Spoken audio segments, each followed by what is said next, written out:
Sanjay, may I begin with you? You said that the industries sort of come together. Adversity gets us all together. Right? Last 2 years, we've seen all of us have had many webinars, fireside chats, etc., etc. It's so good that we're all together. Could you just share your experience, what you meant that we've all come together and helped in some form or the other, some policy making for the industry, and which is going to benefit us and it will be more sustainable in the times?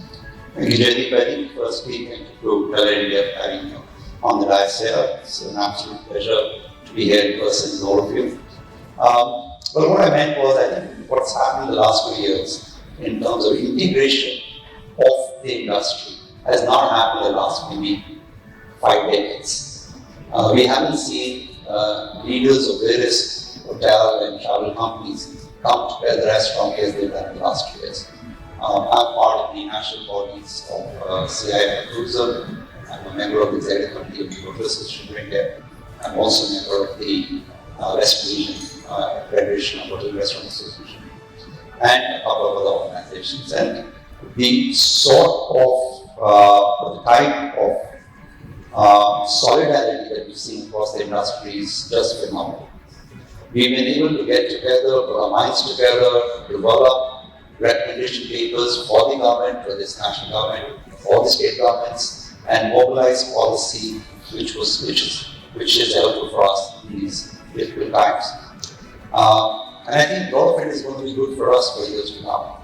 We already touched on the conversation earlier about the Maharashtra state readiness in the industry. We must commend the Maharashtra state for being the first amongst the states to do that. And subsequently Karnataka and Rajasthan have followed now.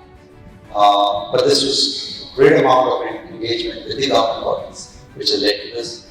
And I think we need to sort of recognize what we've achieved over the last 2 years is something that is commendable, and to the leaders of CII, HAI, FHRAI, FAITH, big round of applause for all that.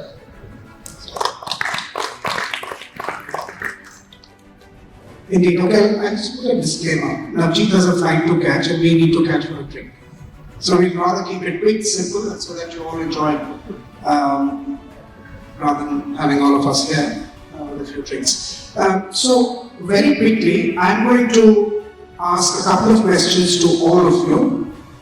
You'll have a couple of minutes to answer.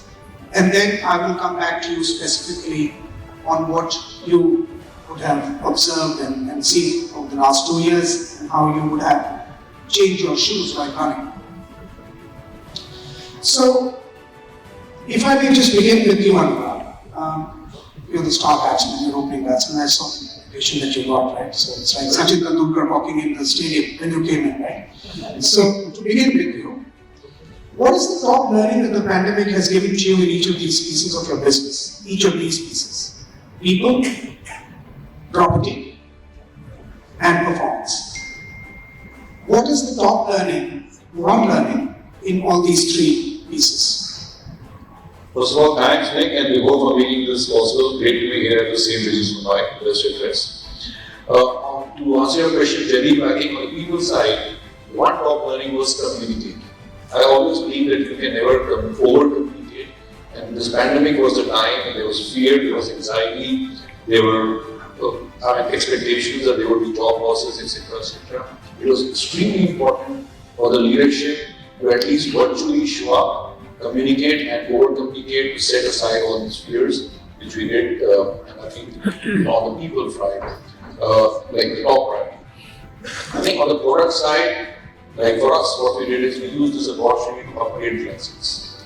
This downtime, there was no distraction or disruption of business. We used this time to kind of refocus back on the CapEx side and upgrade our assets where it was needed, bring in technology, enhance our distribution, strengthen our relationships, alliances on all 360 verticals, which I think she also touched upon earlier, I'm sure.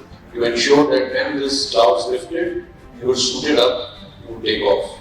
I think on the profit side, We did a few things, obviously, like everyone else, got its synergies, efficiencies, but we did not take too many dramatic steps. Why?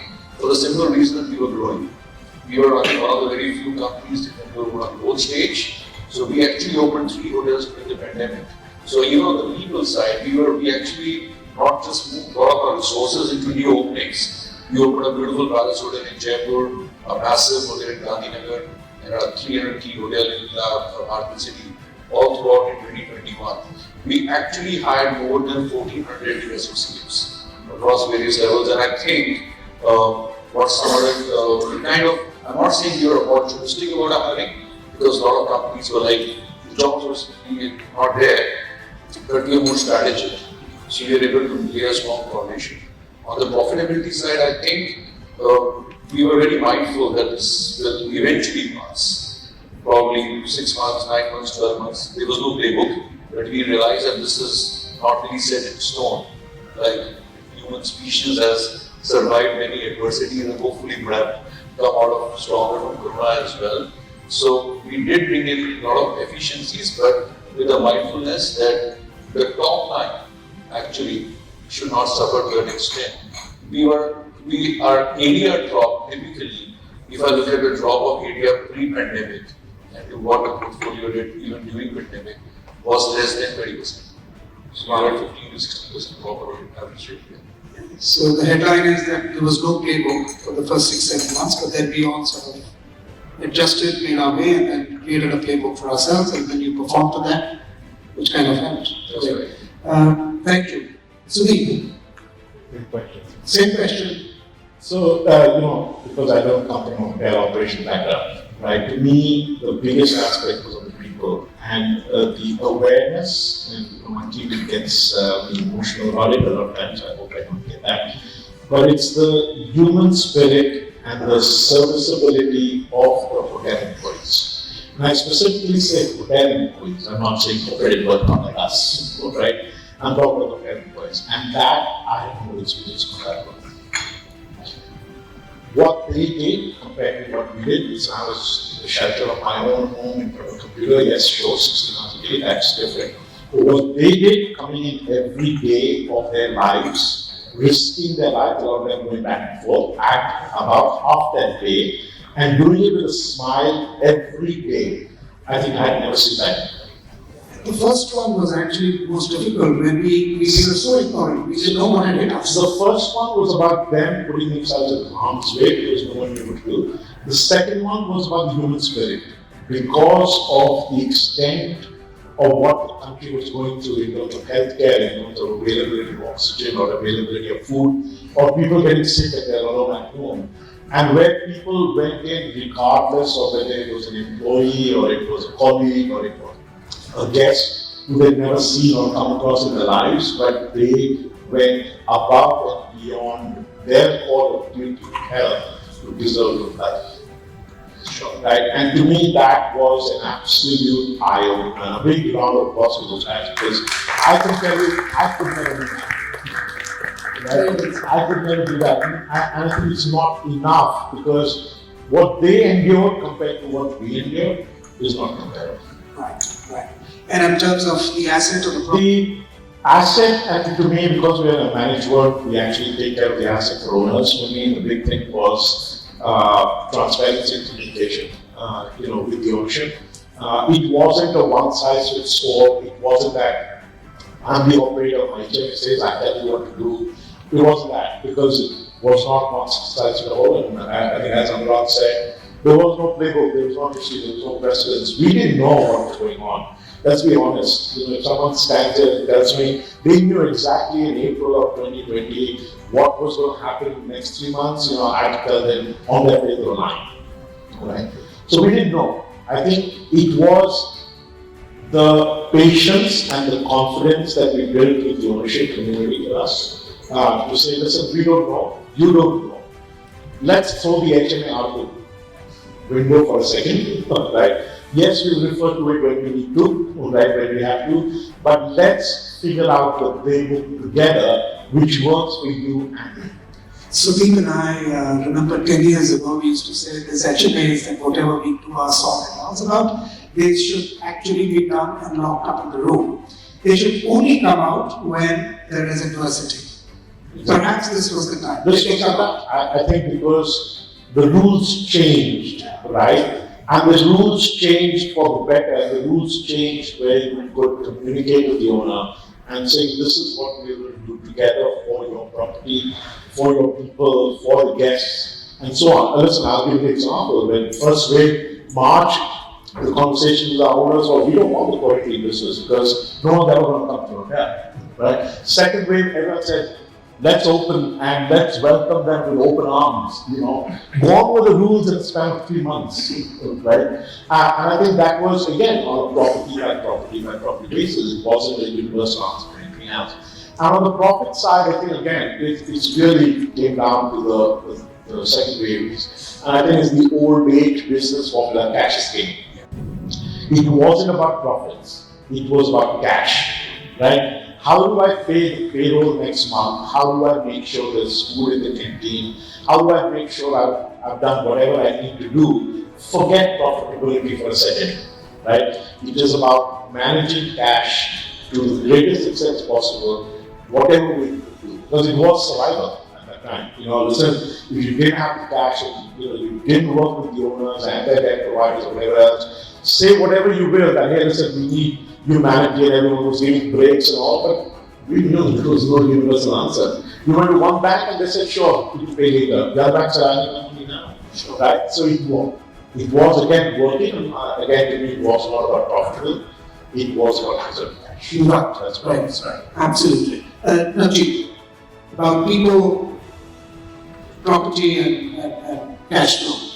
Yeah, so I think it was, as soon as it became clear that this was going to be a big storm and it wasn't going to pass anytime soon, I think we also quickly came to a realization that we are all in very different boats. So as Sudeep mentioned, Anurag mentioned, all of us were in very different boats. And not only us, but corporate is in a different boat and hotel owners are in different boats.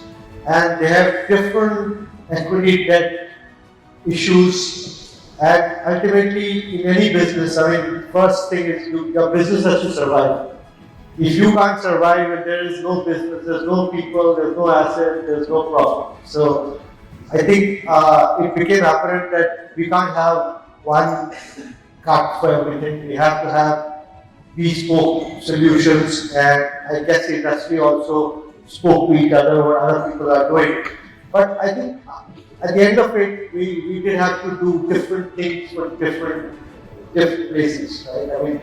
On all these three counts, right? While as you hear from Anurag, they were in a growth phase, they were kind of opening new hotels, and in our case, we had owners who were certainly very strong and wanted to do very little in terms that would cause any inconvenience and wanted to support people who had worked with them for a long period of time. On the other hand, we had people who essentially wanted to sack everybody the same night, right? And so here we were trying to obviously play a role in balancing this together. And I guess even as a company, Hilton had survived this storm and did absolutely what was essential. And I think that today, as a global company, we are far better, far more efficient, much better regarded than we were going into the pandemic. We were able to focus on what's essential and become much sharper at it. I think that's really been our Right, thanks. Putting operating hotels, you also have partnerships. So you've got a blended portfolio here in India. Sure. What was your learnings this That is, I think, for us, the key when it comes to people was empathy. Right? We knew we were going through a tough time, and as everybody said, there was no playbook, there was no precedent before that. But how do you treat people? They'll always remember that. Right? So I think, from a core point of view, very early on in the pandemic hit, in April we announced a 200 million euro fund. the Core Artist Fund globally for any employee who's in a hardship, who's not able to, pay for their basic estimates. And in the last 2 years, we have dispersed more than $1 million into India. Almost 3,000 artists have been, benefited from this fund in one way or the other. So I think for me, for people, of course, the transparency, the communication was important, but being human and empathy, I think that was paramount. And throughout the company, as much as possible, of course, tough decisions had to be made, as you said, we are owner, operator, and a lot of partnerships to manage. So we understood that when it comes to, we're talking about profit. So for us, it was again important, wherever possible, drive the top lines. Sanjay talked about collaborations among the industry. So we collaborated with our airline partners, even with our OTA partners, who we would like to call as frenemies. But honestly, we had no shame in partnering with them to drive business into our hotel. It was really, really important. And from a product point of view, again, wearing two hats of owner and operator, it was really important. We were confident the business will come back. Of course, nobody knew it was 6 months, 9 months, and now, it's in almost 2 years.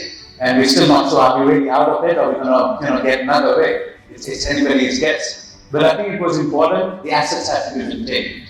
All right, so not because in the long term, hospitality is a long-term play. Nobody has, ever become rich in hospitality business in a few years. It's a long-term legacy business. So I think we always kept that in mind and encourage our owners as well to take this opportunity to renovate or add facilities, and wherever possible, at least the maintenance has to be, taken care of. Sure, thanks, Puneet. Sanjay, you represent the other side. You've been on the operating side, the ownership side. Any different views on people? I think everything's been covered. Yes, I spent most of my career in the operating side of the business. I think if I was to give an owner's perspective here, we work with two of the largest brands in the world, Accor and Marriott. And we didn't know that their corporate offices will be stretched to give individual potential each asset. And like Steve mentioned, each asset needs its own plate to work out the strategy for. So what we did was our engagement levels at hotel levels went up exponentially.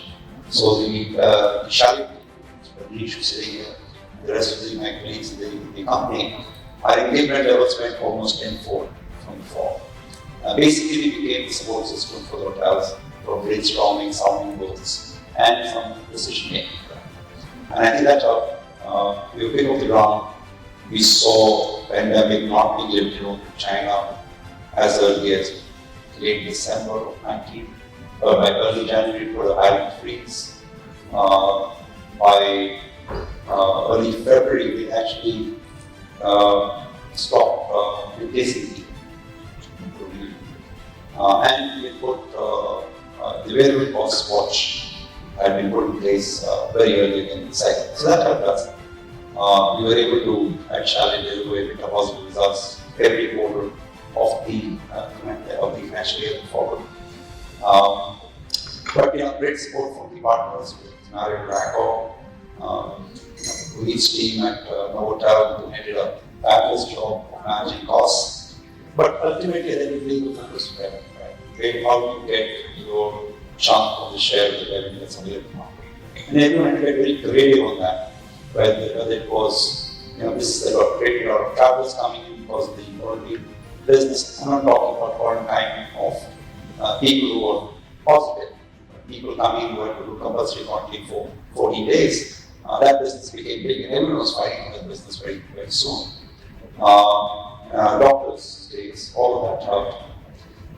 And then the new revenue stream that everyone spoke about, so I won't repeat them. The earlier panel spoke about food delivery, the other ancillary forms of revenue. So all of that happened. But to me, from a people perspective, I think, like Steve mentioned, frontline warriors, not recognized by the rest of the world, but our hospitality colleagues were frontline warriors. Supporting them was critical. Being with them was critical. So while our offices were shut, all of us are taking passes to being traveling in the first wave and we had our hotels. Just being there gave them the support and confidence that they needed. Let's face it, talent and performance are always going to be, go hand in hand. And the moment we lose that, we can trouble. Right. Thanks, Sanjay. If I may just say something, it was also about walking the talk. This was a time when true relationships and credibility was tested.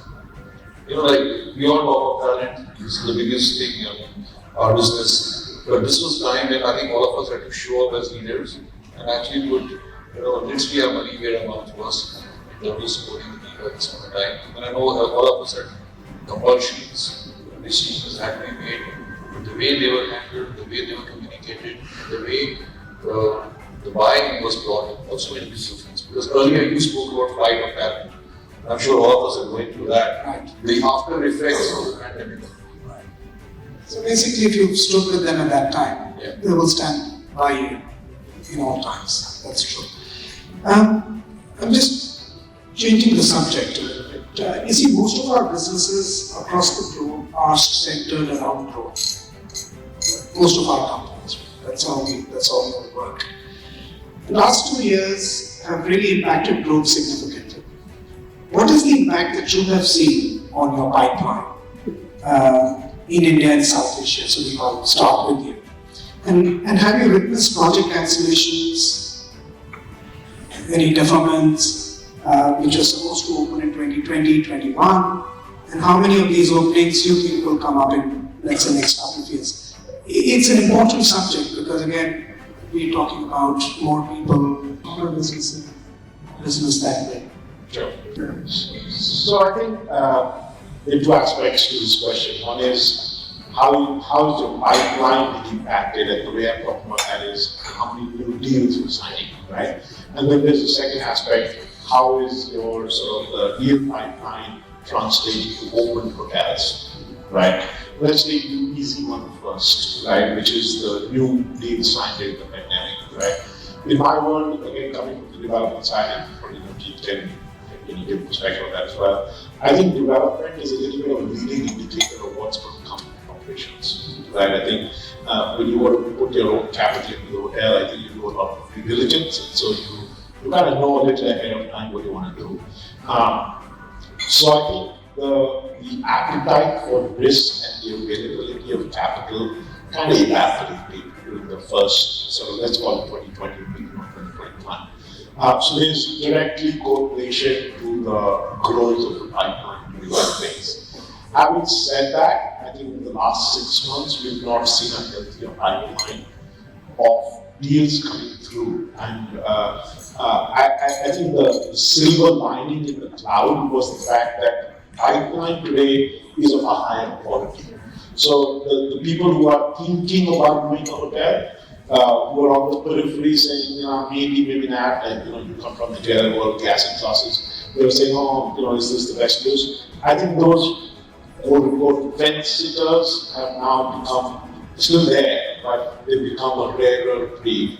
And I think the guys who want to build the hotels for the future, and they know they want to build it, they know it's a long-term play, they know it's going to take 3 years to build, they are back in the market, right? And also for the first time because of the pandemic, that conversion of unbranded hotels to branded hotels, which leads to progress in my mind again in the coming from the branded world, that has started, that wall is starting to moving. On the pipeline, my view of what we experienced in empirical data is it depended on 2 thresholds, right? First threshold was, I don't know the number, like it could be 60% or 80% or whatever.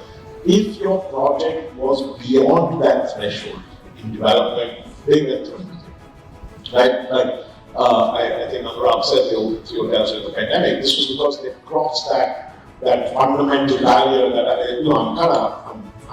got to live with this baby, right? I'm 8 months in, right?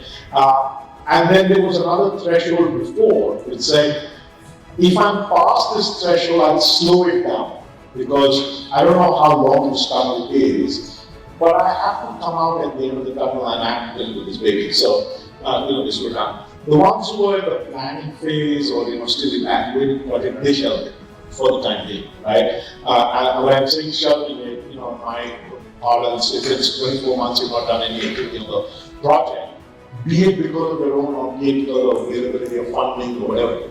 Else, if your consultants are gone, your contractors are gone, that's shelved. You may get revived, but it's shelved. I think it depended on which stage you're in, partially, and the second dimension was whether you're a long-term hotel asset owner or whether this is a one-off asset you're going to do for a while.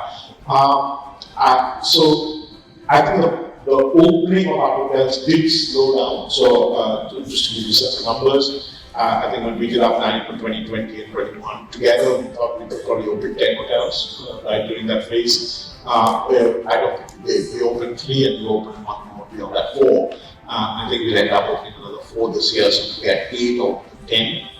Right? But that's all back ended after sort of January this year. But I also see now the trend of the ones which were sort of trends, they were in that zone between the first and second threshold, they're accelerating. Navjit, similar pattern? Yes, so I think as you know better than anybody else, I think, and Suri mentioned this, I think we have, our business is cyclical, right? So, when hotels are full, people say this is great business to make money and let's go build a hotel, right? And then they all go and build hotels and then suddenly there are too many hotels and then everybody's running low. And then they say this is a bad business to do, there's nobody building hotels. So I think we've always seen, people have seen hotels suffering, so nobody's, there's no money available to build hotels, so nobody is really, unless you're already owning the land, you started construction, you had finance in place, you wouldn't have touched the hotel in the last 2 years. So I think that's good for all the hotels that are open and about to open in the next 2 years, because we're going to see a huge undersupply of hotel rooms, and room rates will obviously continue to climb across 2019 and maybe give a bumper year in 23, 24. That's when people will start rushing into build hotels. Again, on the same cycle. They could be that way. Well, we used to get, at least in 2020, a lot of requests, or people would seek advice as to, gee, shall I now make a hotel or not? Right? Can I convert it into some other use? So we were really busy attending to those calls. Now, physically speaking, it's very difficult to convert a hotel into another asset class because this is so specialized. And then people would come and say, why can't we put a layer of co-living, student housing, this, that, and the other? Now, a lot of that chatter, I must tell you, is gone down, which gives us encouragement that the business perhaps is back and people will start, as Sudeep rightly said, if they're in that zone, they will just start going back and building again. But yes, it is deferred largely. Anurag, let me just come to you on a specific question, and that's again on a different subject, or on the same subject that Anshul had asked, which was the room to employee ratios. A lot of rationalization has happened over people who were serving the same guest. How many people were serving the same guest? Whilst I understand there are other business segments where people rationalize and sort of make it work. Particularly in the segment that you are in, which is luxury. Now, has that changed for you too? Has the employee to room ratio come down even in luxury? If it has, do you think it is going to stay, or you will have to go back to the levels that you were once the occupancy picks up? More pertinent to you than many others. Absolutely. So, yes, it has. But before I go there, I think we are both owners as well as operators. So, I mean, we own almost 45% of our portfolio. So, and we are very conscious and very mindful and strategic about the fact that we are only going to be in the luxury space. And luxury today, as I think all of us understand, is not just about the asset quality or having palaces and extremely beautiful products. It's also about service, programming, and delivery. And we learned more about that during the COVID period, when our resort hotels were literally pre-pandemic occupancies and sometimes even a higher average daily rate. So, a short answer to your question, yes, we have reevaluated our planning across all our city hotels as well as resort hotels. We are leaner than what we were earlier, but that's also not account of the fact that we laid off many people. As a matter of fact, we didn't lay off anyone, but we are able to repurpose many walls We also introduced technology and did use this time to a lot of centralization. The teeth versus the tail. I mean, guest-facing areas, there was, I would say, very marginal corrections. And what we did was repurposing of existing talent, upskilling them, ensuring, like some of the GM spoke earlier, multi-skilling, reducing the layers. Because typically, I think in our industry, we are besieged by the situation that everyone has a deputy and every deputy has an assistant. So in that sense, we would like to flatline a little bit of the structure. But where the rubber meets the road, where the frontline associates serve, those areas we have strengthened, especially guest-facing areas. What we also did, we brought in technology in our hard buttons, support functions, human resources, finance. We have delivered with outsourcing some of the roles, clustering, centralization, which gave us some significant concessions in terms of our back areas. So yes, our room to manpower ratios are leaner than what they were before, but I also believe they are sustainable. Where the portfolio is doing, let's say, 55% occupancy, I'm sure this model is scalable and can sustain up to 70%. And I recently visited your new hotel, Bhartiya City. I must tell you, a lovely hotel. It's not as opulent as you would see a typical Leela, but a very functional, operational, very nice hotel. So is that the way forward? That's, I would say, that's a typical hotel because which is catering to that unique particular market. A lot of design thinking has gone into development of that particular product. A lot of focus on food and beverage. Yes. Very F&B centric. Amongst the largest convention centers between across 2 floors in South India, I would say. So for that particular concept and that particular market, that is the way forward. But I think our expansion model is going to be on the ownership side. Is going to be towards more exotic locations, destinations, resorts, wellness and wildlife. That's the area that we will be focused on. Where as an operating brand side, we will be focusing more on city hotels with the right homes and the right partnership with the right market.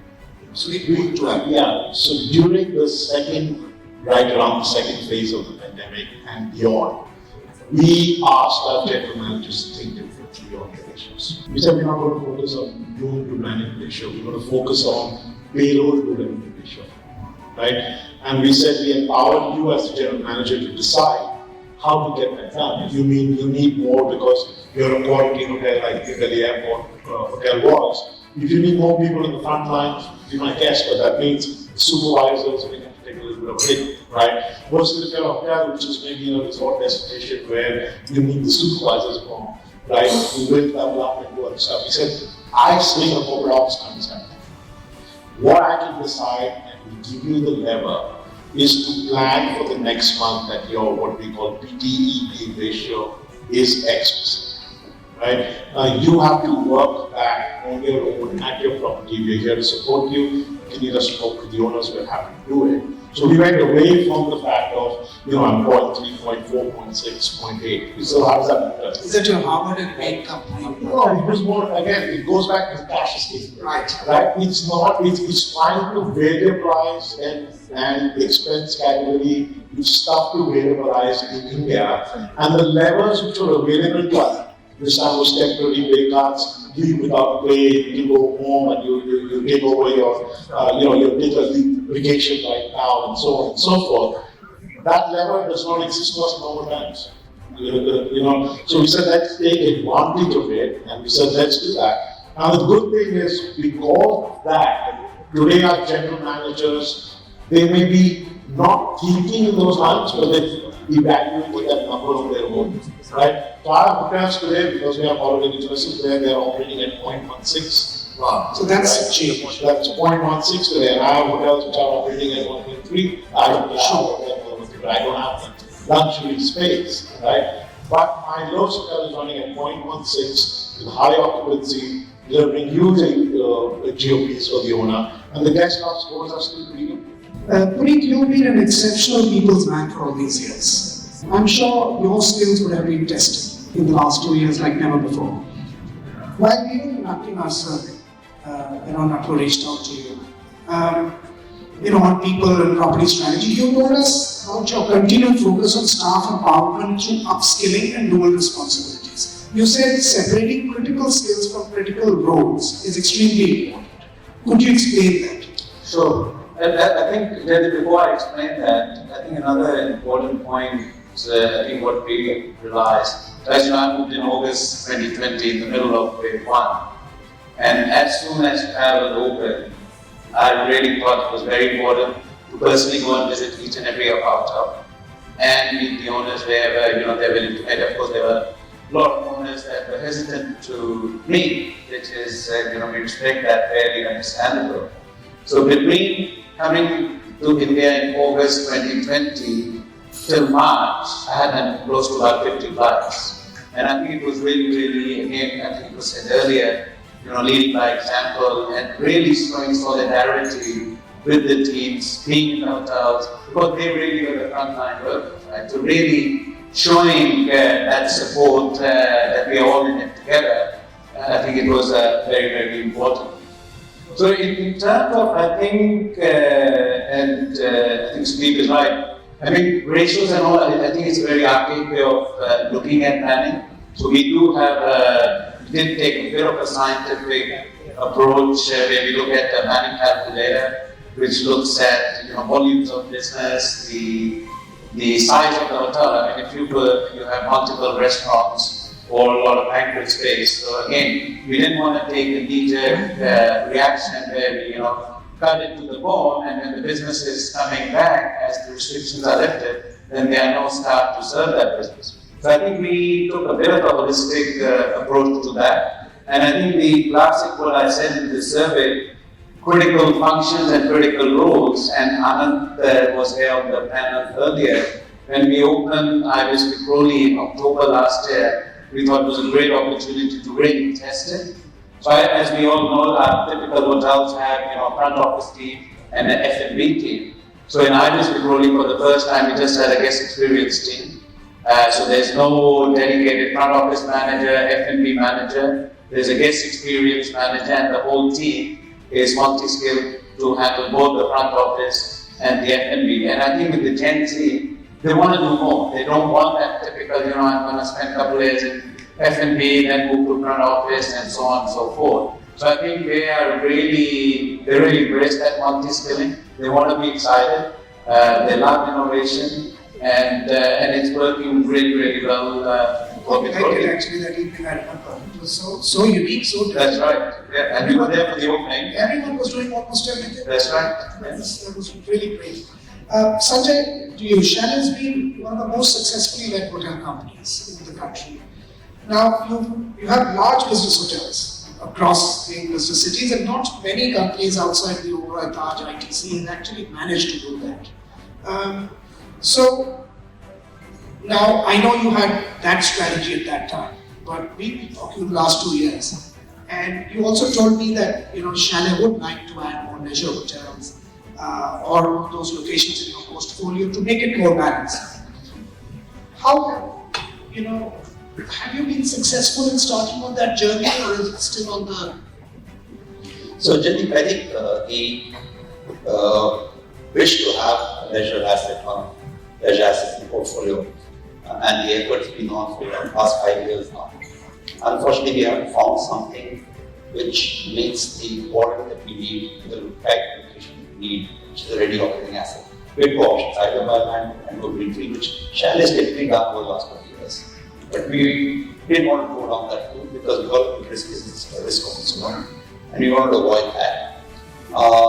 We are having conversations, can't talk about those because there were 3-4 conversations happening, some of them for individual luxury hotels in leisure destinations, some of them are platform hotels, and some of them with state governments for developing something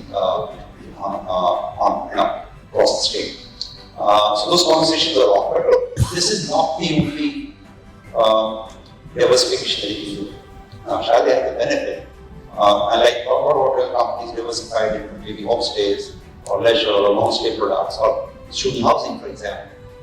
We had the benefit of real estate background. So we leveraged that to diversify across different asset classes. So that became a diversification of its own, which has actually ended up very well. We had one or two office assets in our portfolio to begin with. which is roughly around 500,000 square foot only, but we're developing 2.5 million square foot office assets within the portfolio. That de-risks us from the cyclicality of the hospitality industry, both annual and multi-year cyclicality that happens. But it also gives us an asset class which gives you almost fixed EBITDA to sustain operating costs. So what we did was 2 things. Number one, we sort of speeded up the development of the office asset side. So we're going from 500,000 to 3 million square foot over the next year and a half or so. We shut down the mall business. We had retail business also within Chalet. So we shut down the Inaugural Mall, converting that to office. We shut down the Orb, which is again an F&B retail area in the JW Marriott Sahara, converted that to office also. We already got tenants moved into that. And that business will give us 300-400 crores of EBITDA. So significant. So you can do diversification of various kinds. We chose to do this across this way of limiting the business to some part of the business. I think it's been very helpful for us. Very interesting. Really, that's what people generally ask us, the highest of the best use. That you really need to. Yeah, we were not a brand angle, right? Yeah. So we can do what we want on the real estate side. This is not really. That complemented. Sudeep, while we're on the branding, the real estate side, but also on the branding side now, a lot of chat had happened that the supplies differ, the developers may not have the right equity, the capital structure, banks are not lending, new projects are suffering, may not see the light of the day. In this era, you also brought 2 more brands to India, which is Vineyard and Gogo. We didn't bring them to India, we brought them to the world. To the world. Oh, to the world. Not to India. I Not see. yet. Not yet. So, what was the mindset behind it? Yeah. So, listen, if you go back, so it's a conscious strategy within IHG, because if you look at the last, let's take 8 years, so we looked at it about 10 years ago, perhaps there, we realized where the hole in our strategy is. So first thing we said, we're very well, we're the largest operator in the mid-tier space for Holiday Inn and Holiday Inn Express, the 3rd largest non-plaza portfolio in the world. We're behind 2 other brands there. We, by the way, are the single largest luxury hotel brand in the world. It accounts for more hotels than next 3 luxury hotels combined, right? But we said that's it. We don't have anything else beyond it. Which is why if you go back in the straight 5 years, we bought 2 brands. And we took the strategy of 1. So we bought the Six Senses, we bought the Kimpton, and we bought the Regent. Right? That's all to attack the space where we didn't have the space. During the pandemic, and actually just before the pandemic also, we realized that the one big avenue, especially in the developed markets, which is America and Europe, there is a huge need for unbranded hotels to convert to branded hotels to leverage the scale of distribution, yet have the opportunity for those hotels to be run the same way they're running, which is essentially, listen, you go to Italy, most hotels are run by families with 4th generation. We said, we don't want to disrupt the way you want to run a hotel, but we just want to give you another avenue. So, as a consequence, we said, listen, there is this segment of the world which is being addressed by some of our competition. We don't have something to address it.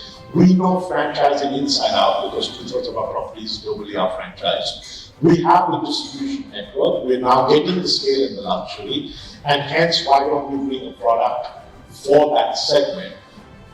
The 2 hurdles to that, one is it has to be conversion friendly. We know that when we get our BTS teams, they want to get everything under the planet under it. So we said these brands are not that. It's not going to be the room size has to be 40 square meters and it has to have a 4-fixture bathroom, blah, blah, blah. I said these are going to be more on the softer skills. It's about sustainability with Gogo. Say, for example, it's a warm welcome. Now, that welcome could be very different in Jaipur than in Dubai than in the US, right? But we're going to stick to a warm welcome. That's the whole tenet. So we got Gogo first. By the way, today we have 74 logos signed in the span of 2.5 years since introduction, which is the fastest growing segment in terms of hotels. 74 signed deals currently. There are 3 of them, 2 of them opened in the month, they're going to open in another week. So that's there. And the brigade was taking that to a different level. So GoCo was attacking space, let's call it, anywhere from Plaza to flexible space. And we said we need a product beyond that, which is the brigade collection too. So these are very conversion friendly, franchise friendly. You still need to do the FLS, you still need to do the IT, and all the rest of it. So although these brands have been introduced, in India we only bring it with the right partner, with the right asset, at the right time. We've got 17 hotel brands within our portfolio, but we have only 5 operating in India right now, right? We're not going to expand that to 7, 8, or 9 just for the sake of proliferation. It has to stick to that brand portfolio. Sure. Great Thanks. sales pitch. It's true. You can try it. I promise the last question to the man who has a flight to catch, Ajit, and after a drink. And we haven't spoken about sales, we've spoken about product, we've spoken about people, we've spoken about profits, but nothing on sales. So, and Hilton has had a bit of a journey in India in the last 15 years. Some of your partnerships worked, some didn't. Yet you have managed to build and operate a very balanced portfolio with some very nice pleasure hotels, very good business hotels, particularly in the cities like Bangalore and Pune where you have presence. And you will have more hotels coming with one of your preferred partners. And those cities were not performing, barring the data that I told you about business cities should be back. What is going to be your sales strategy in filling up these hotels, particularly Bangalore, Pune, where there has been really a degrowth in RevPAR? Yeah, so we just 3 weeks ago we opened the GI Manyata, and obviously the Manyata Business Park is running 6% occupancy, and pre-pandemic was running 90% occupancy, and should that hotel, if the business park comes back, you don't need to sell anything in the hotel, just fill up on its own. So clearly we have to depend on domestic business, which is non-IT park related, which is a segment that obviously all of us in this room have gone towards in the last 2 years. India for India, right? Whether it's defense, pharmaceuticals, vacations, name it, whether it was COVID related or even just domestic Indian companies, small companies that we never really went to in the past, at least the major international companies were not so focused on those segments. And so obviously all of us have kind of gone in that direction to a great degree. But I think in the end, there is we do hope that business will come back, because that's our bread and butter business. And that's something that I think we all believe that it's only a matter of time. Sure, thanks. Gentlemen, I was actually reading a book this morning on the plane on Roger Federer. And something that just sort of hit me. See, there was a question, they say that there has always been a long debate on whether champions are born or made. Or more logically, is it a bit of both? I quote Martina Navratilova, the legendary women's tennis player. She said champions are born and then they have to have the right environment to be made. So all the leaders here, we all have one common responsibility. Right? We need to provide that right environment to the teams, to the hotels, to the units, so that you can make those champions, you can give that environment. So she says it takes a village, it takes a village, to make you what you are.